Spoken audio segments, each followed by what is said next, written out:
it isn't really helpful to say, oh, well, they didn't mean it. They were doing their best, whatever. And then thinking, oh, now I've forgiven.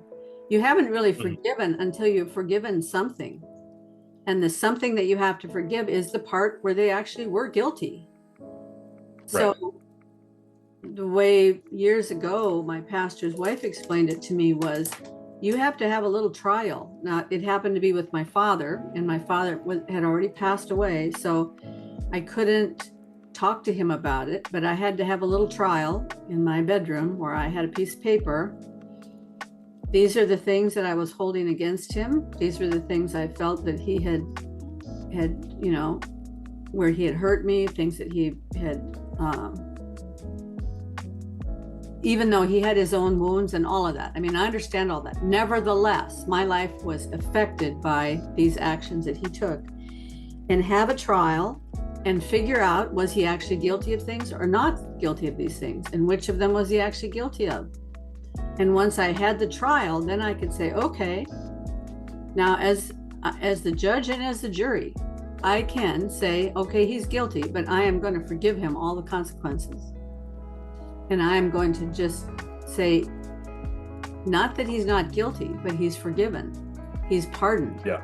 And I can do that. I can pardon him. And then when I do that, then that also takes the burden off of me because I'm no longer carrying this thing around anymore.